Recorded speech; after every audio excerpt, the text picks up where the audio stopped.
Père, du Fils et du Saint-Esprit. Amen. Loué soit Jésus-Christ à jamais. 4e dimanche du temps ordinaire, année A. Tous les êtres vivants, nous espérons être heureux. Tout être humain veut être heureux. Tout le monde est à la recherche du bonheur. Nous voulons chercher le bonheur. Le bonheur, la quête du bonheur est inscrite en chaque être humain. C'est une quête vitale d'être heureux. Chercher le bonheur, la préoccupation de tout être humain, c'est être heureux. Vivre bien, vivre heureux, vivre dans la joie, la quiétude, sans s'inquiéter.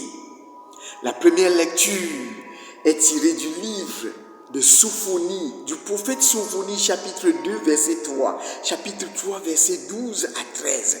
Le prophète Sophonie me dit, cherchez le Seigneur, vous tous les humbles du pays. Vous qui faites la volonté de Dieu, cherchez le Seigneur. En faisant la volonté de Dieu, je suis à la recherche du Seigneur. Celui qui est à la recherche du Seigneur est à la recherche du bonheur, est à la recherche de la paix, est à la recherche de la justice, est à la recherche de la vérité, du droit. Alors chercher le Seigneur, c'est chercher l'amour, la miséricorde. Dieu est notre bonheur que nous devons chercher. Dieu est notre bonheur que nous devons chercher. Celui qui a Dieu, il a le bonheur.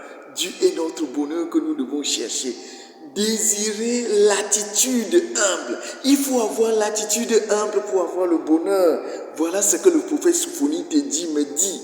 Cherchez à avoir l'attitude humble. L'attitude d'un homme, d'une femme simple. L'attitude d'un être humain qui renonce à l'injustice, qui renonce au mensonge, qu'on ne retrouve plus chez vous des tromperies dans votre bouche. Cherchez la justice, la vérité. Cet appel à l'humilité retentit dans l'évangile de ce jour. L'évangile des béatitudes en ce 4e dimanche. C'est comme si on était à la fête de Toussaint. Les béatitudes, c'est la fête de Toussaint, de la sainteté. Alors ceux-là ont trempé leur robe dans le sang de l'agneau. Ils ont traversé les épreuves. Alors que sont ces épreuves? C'est l'évangile d'aujourd'hui, l'évangile de la Toussaint. Matthieu chapitre 5, verset 1 à 12. Matthieu chapitre 5, verset 1 à 12, les béatitudes. La charte de la vie chrétienne. Jésus gravit la montagne comme Moïse. Jésus gravit la montagne comme Moïse au Sinaï, pas pour recevoir les 10 paroles, les 10 commandements, les 10 d'abord, mais Jésus veut nous donner les 9 styles de vie, les 9 styles de vie pour le bonheur de ceux qui suivent Jésus, pour le bonheur de ceux qui sont à la secola Christi, à la suite du Christ. Mes frères et sœurs, nous devons chercher le bonheur. Quel bonheur cherches-tu, mon frère? Quel est le bonheur que tu cherches-tu? Que désires-tu avoir dans ta vie?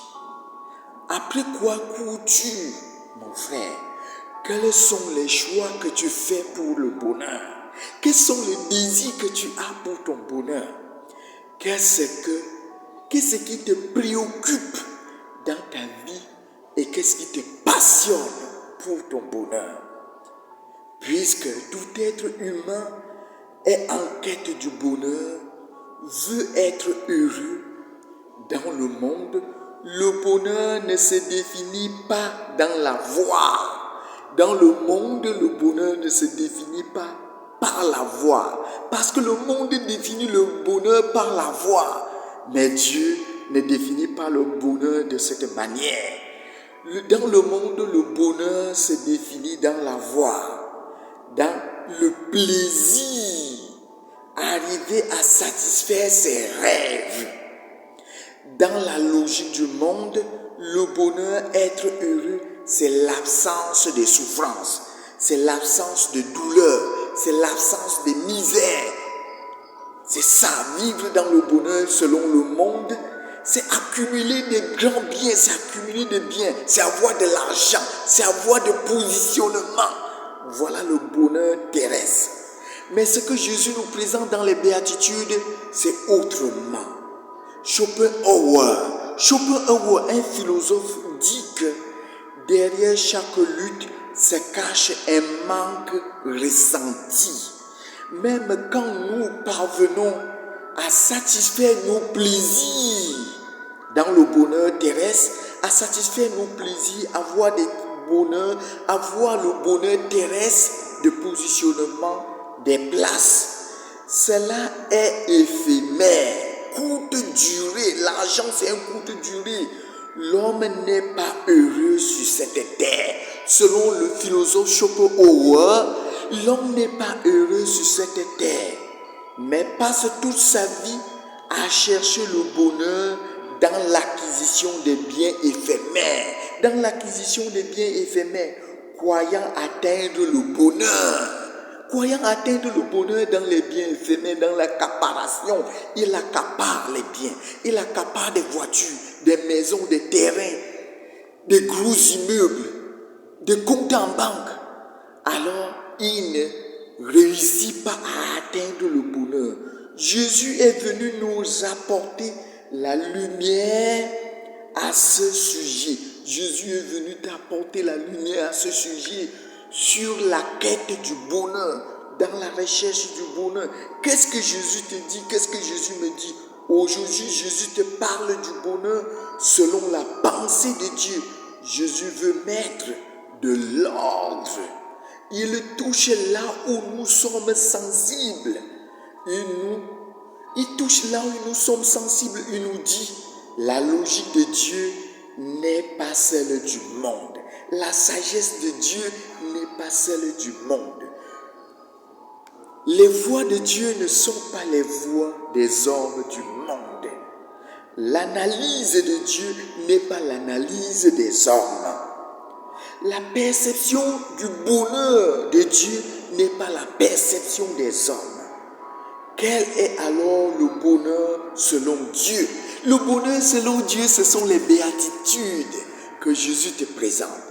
Le bonheur proposé par Jésus, c'est passer du bien à la finalité, passer du bien à la finalité du bien. Le bonheur a sa finalité. Passer du bonheur à sa finalité, plaisir terrestre à la finalité. Manger est un bien, mais manger n'est pas la finalité. Manger est un bien pour moi, manger n'est pas la finalité. Puisqu'on n'est pas fait pour manger, l'homme est créé à l'image de Dieu.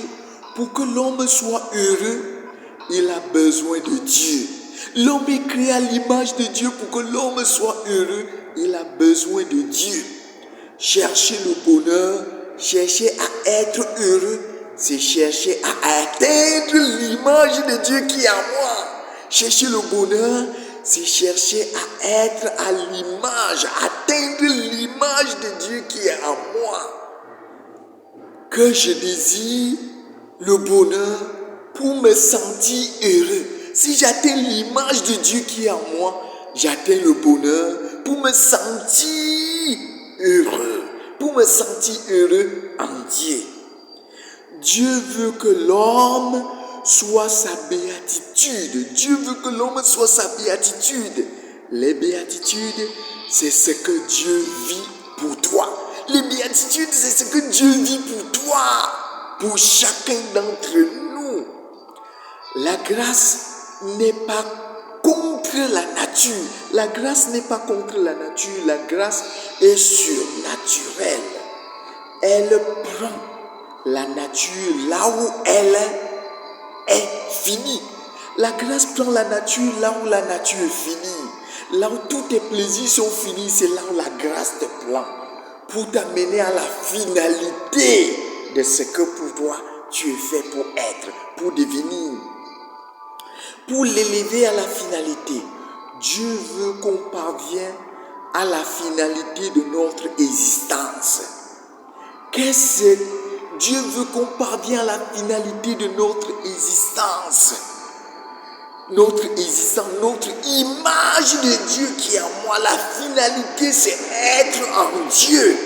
C'est être en Dieu. C'est comme si c'est l'élément qui m'attire à Dieu. À Dieu.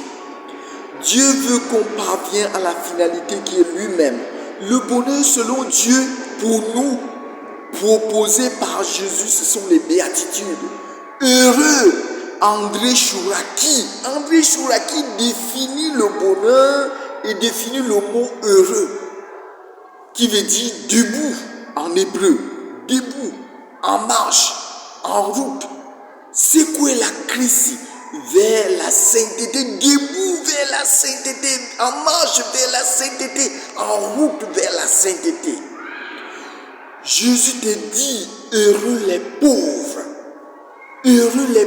de cœur, le royaume des cieux est à eux.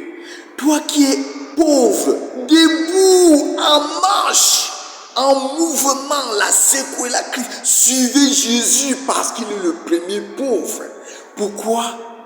Depuis l'incarnation jusqu'à la croix, Jésus a vécu la pauvreté, la kénose, l'abaissement total pour être humble. Voilà la pauvreté. Si ma pauvreté est greffée dans la pauvreté du Christ, le royaume des cieux est à moi. Vous les pauvres, vous avez le royaume des cieux. Parce que Jésus est pauvre, il a le royaume des cieux. Vivez la pauvreté, non plus pour vous plaindre, non plus pour vous choler, mais pour offrir cela à Dieu. Offrez vos vies à Dieu. Car Jésus est votre chemin de bonheur. Parce qu'il a vécu la sécurité, la crise, il devient notre chemin de bonheur. Votre exemple de la crèche à la croix, si dans ta pauvreté, tu ne te plains pas, tu offres cela à Jésus, tu auras le royaume des cieux. Mon frère, tu auras le royaume des cieux. Parce que rien, tu n'es attaché à rien. Celui qui est pauvre n'est attaché à rien. Il est attaché à Jésus. Parce qu'il sait que tout bien vient de Dieu. Toute richesse est en Dieu. Il est dépourvu de toutes les autres richesses qui peuvent assombrir l'image de Dieu qui est en lui. Deuxième béatitude, Jésus me dit, heureux les doux, debout en marche les doux. Suivez Jésus, l'agneau immolé, l'agneau de Dieu. Il vit la douceur. Voilà l'agneau de Dieu. Jésus est l'agneau de Dieu qui vit dans la douceur. La douceur. Humble, patient. Si tu adoptes ce comportement de la douceur de Jésus, vous obtiendrez la terre promise. La terre promise est promise. La terre est promise aux humbles, aux doux, aux doux. La douceur nous fait accueillir la terre promise. Et Jésus continue en disant, heureux ceux qui pleurent. En marche debout, ne restez pas en train de pleurer. En marche les ceux qui pleurent. Car Jésus a pleuré devant Jérusalem. Il a pleuré son ami Lazare. Jésus est celui qui vous console. Quand tu pleures, Jésus écoute. Quand un pauvre appelle le Seigneur entend. Le Seigneur voit les larmes qui coulent de vos yeux parce que lui-même, Jésus, a pleuré. Il sent ce que tu ressens. Heureux ceux qui pleurent, debout en marche dans la sécou et la crise. Lui qui pleure sur Jérusalem, sur le tombeau de Lazare, il est très compatissant. Jésus est le premier compatissant. Avez-vous déjà eu de consolation? Non. Jésus est celui qui va te donner la consolation si tu confies toutes tes difficultés au Seigneur. Il va te consoler. Le consolateur, c'est Jésus. Cherchez le consolateur, un consolateur éternel, pas les consolations éphémères. Il continue en disant, vous serez consolés, heureux ceux qui ont faim et soif. Qui a faim? C'est nous qui avons faim. Alors vous voyez que les gens avaient faim. Dieu les a nourris au désert. Si tu as faim, Dieu va te nourrir. Debout ceux qui ont faim. Ne vous restez pas assis. En marche, soyez en route à la suite de Jésus, vous qui avez faim. Dieu lui-même va vous nourrir. Il a nourri le peuple au désert. Il a multiplié les pains. De vous, vous qui avez soif, comme la Samaritaine, alors les eaux vives vont couler dans vous. Vous aurez de l'eau vive. Jésus va vous nourrir. Il partage avec vous. Il va vous donner la nourriture solide. Il va vous donner les flots d'eau vive vont couler pour vous. Heureux ceux qui ont faim et soif. Ils seront rassasiés. Jésus lui-même va vous rassasier parce qu'il a vécu ça en marche. Voilà la sainteté, la charte de la sainteté, la charte de la vie chrétienne. Vous aurez une autre manière de regarder la vie, une autre manière de concevoir la vie, une autre manière de penser la vie. Voilà la logique chrétienne. Heureux les miséricordieux, ceux qui pardonnent, ceux qui ne gardent pas rancune. Moi, Jésus a pardonné à ses bourreaux. Jésus a pardonné à ses bourreaux. Nous devons pardonner. Pardonne-nous comme nous pardonnons aussi à ceux qui nous ont offensés. Le comme. Alors mon frère, sois comme Jésus. Sois comme Jésus. Vis la miséricorde pour accueillir la miséricorde. Vis la miséricorde pour accueillir la miséricorde. La miséricorde, c'est se pencher dans la misère de l'autre. Se pencher dans la misère de l'autre. L'autre souffre la miséricorde. Soyez miséricordieux comme votre Père Céleste est miséricordieux. Là, tu vas attendre aussi la miséricorde venant de Dieu. Heureux ceux qui ont le cœur pur. Alors, l'innocence, ceux qui ont le cœur pur sont innocents. Jésus est le modèle des innocents. Pour tout ce que tu subis, l'amour n'est pas aimé. Si tu supportes, tout comme Jésus, en marche le cœur pur, tu verras Dieu. La Vierge Marie a le cœur pur, l'humble de cœur, le cœur immaculé. C'est pour cela que la Vierge Marie voit Dieu. Elle porte Dieu. Elle porte la deuxième personne de la Sainte Trinité. Nous devons avoir le cœur pur. Mon frère, ma soeur, il faut qu'on parte toujours au confessionnal pour purifier notre cœur, pour voir Dieu. Le péché nous aveugle, le péché nous assombrit. Et nous ne pouvons pas voir Dieu dans les actions de notre vie. Dans les événements de notre vie, nous ne voyons pas Dieu. Parce que le péché nous assombrit. Allons nous purifier devant le confessionnal. Nous allons voir les merveilles de Dieu dans notre vie. Vous allez voir Dieu dans votre vie. Vous allez voir les merveilles de Dieu dans votre vie. Heureux le cœur pur, ils verront Dieu. Heureux les artisans de paix. Alors les artisans de paix, une paix désarmée de Jésus. Jésus est descendu. Sa paix est désarmée. Pourquoi?